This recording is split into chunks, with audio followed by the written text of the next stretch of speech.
అక్కడ ఎక్కడికక్కడనే ఉంచడం జరుగుతూ ఉంది. మీరు పూర్తిగా తడిచిన ధాన్యాన్ని తీసుకుంటాం, ప్రతి మొలకలు వచ్చిన ధాన్యాన్ని తీసుకుంటామని చెప్పడం జరిగింది. కానీ ఎక్కడ చూసినా కూడా ఈ యొక్క తడిచిన ధాన్యాన్ని తీసుకోవడం లేదు.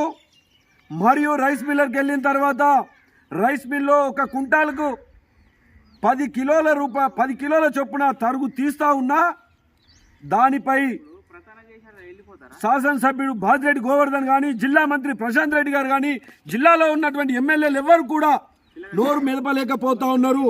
దీని అంతటికీ కారణం ఏంది?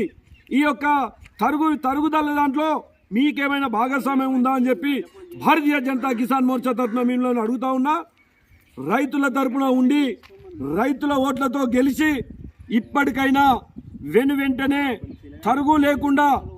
రైతులకు తరుగు లేకుండా క్షేత్రస్థాయిలో తీసుకున్నటువంటి 41 కిలో 500 కంటే మించి తీసుకోకుండా రైతులకు వెంటనే తూకం వేసిన 2-3 రోజుల్లోనే రైతులకు వారి యొక్క అకౌంట్లో డబ్బులు వచ్చే విధంగా చూడాలని చెప్పి ఈ రాష్ట్ర ప్రభుత్వాన్ని కానీ జిల్లా యంత్రాంగాన్ని కోరుతా ఉన్నా.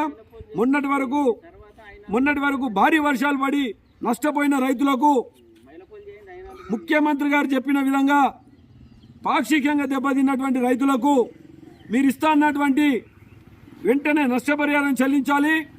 పూర్తిగా నష్టపోయిన రైతులందరికీ ఎకరాన 50,000 రూపాయలు నష్టపరిహారం చెల్లించాలని చెప్పి భారతీయ జనతా కిసాన్ మోర్చా తరఫున ఈ రాష్ట్ర ప్రభుత్వాన్ని డిమాండ్ చేస్తూ ఉన్నాం.